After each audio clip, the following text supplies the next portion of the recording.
5 million times around the world.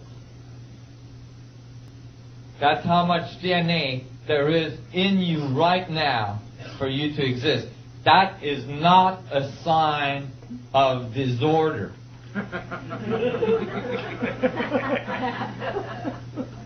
That is a sign of extreme amount of order, extreme amount of organization and complexity. So maybe, you know, if you were one of those species that found one of these planets that hasn't figured out the organization and the complexity and the support that the universe generates in order for you to be there, you'd probably try to give them a bunch of drawings in their crops and stuff, try to educate those people before you try landing on the White House lawn. Right? Because you probably won't find no volunteers to go and get shot. Right? But did they only talk to us about the geometry of the vacuum, the geometry of reality? No, they didn't. They actually talked to us directly in binary code. We have been contacted.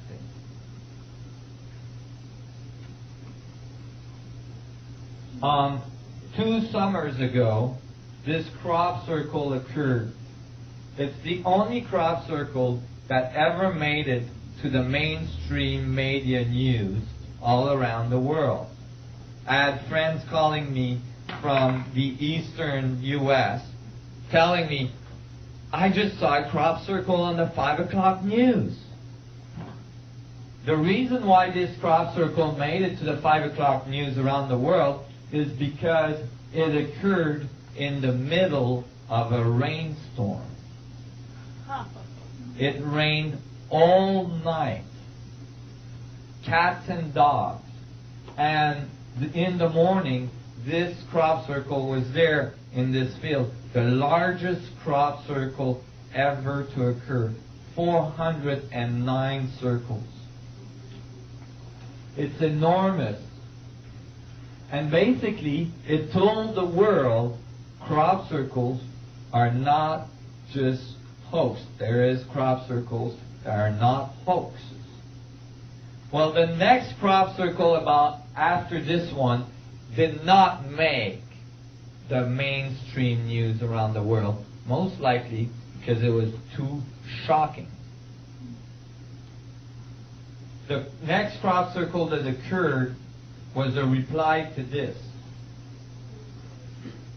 In 1972, Carl Sagan and other physicists, astrophysicists, figured that we had just finished building the Arecibo radio telescope, the largest radio telescope on Earth, and we had the opportunity to send a very strong signal into the universe that could reach a faraway planet one day.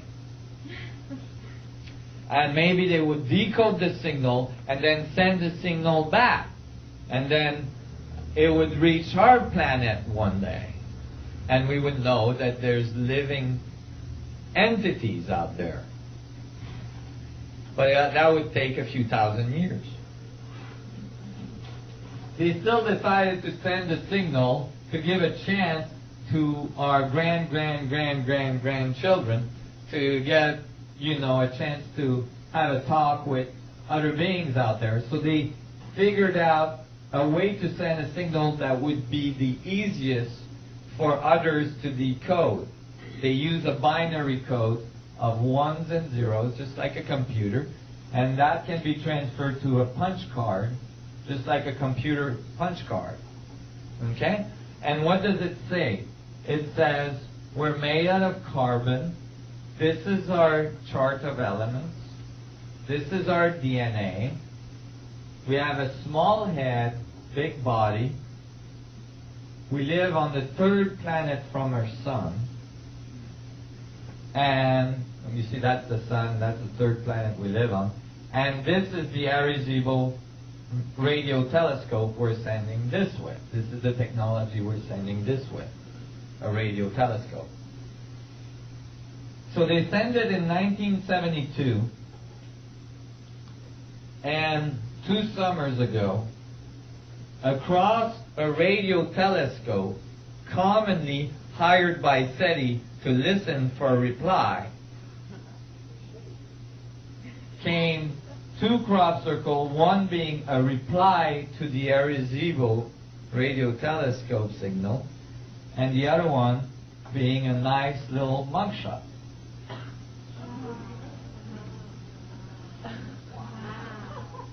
Did you hear about that crop circle? No. When SETI was asked about this, the SETI is the NASA, search for extraterrestrial life. They're listening with huge radio telescope to see if they can hear something out there that would be life on another planet. One day I'm going to make a comic strip with a huge radio telescope, a SETI guy with the big earmuffs, listening, and in the background, back here, a little UFO.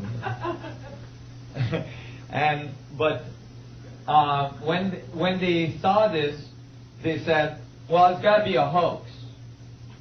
Because if they wanted to talk to us, they wouldn't have sent a crop circle. The radio telescope was right beside it. Why didn't they just send a radio signal? Well, my reply to that is, if they would have sent a radio signal, you and I would never have heard about it. Maybe they wanted to talk to all of the people of the planet, not just a few agencies, right? So instead, they sent instead of a radio signal, they put the crop circles reply directly across from the radio telescope. And you got to realize that here you have a governmental installation that has infrared cameras, guards, and all of this. Nobody saw nothing. Right? And it's not like Doug and Dave can go in that field and do that all night and nobody noticed. And then when you look closely, the woven patterns of the hay are not reproducible readily in the middle of the night thumping around. The actual mugshot is an incredible pattern that generates a negative image of a picture. And you can tell that that being has large eyes, a small nose, a small mouth. And the reply says, this is what we sent, this is what came back. It says, we are carbon and silica. Our table of elements is very similar. It says we have a 3-strand DNA structure. It says we have a big head and a small body. We live on 3 of the planets of our solar system. The third one has 4 moons. And this is the technology we're sending this way. Now, this is not subject to interpretation. This is a binary code. They're talking to us directly. Okay? Now, when I saw this, I got really excited because I'm like, oh my God, they give us a blueprint of their technology. It's right there on the bottom. I'm like, whoa, what is this? Well, the resolution is really poor, so you can't tell what the heck it is. Well, they thought about that. They were nice about that. Because a year prior to this reply to the Arecibo message, in the exact same field, a year to the date of the reply, prior to the reply, to the date, this crop circle occurred, which is exactly what's at the bottom of the reply. Just to make sure we had a high resolution blueprint of how they're using their technology. Here's your radio telescope. It's the exact same installation. You can see here the fence, you know, and all the security equipment, and this is right across from it, and that's what it looks like. Fractal tetrahedron geometry spheres.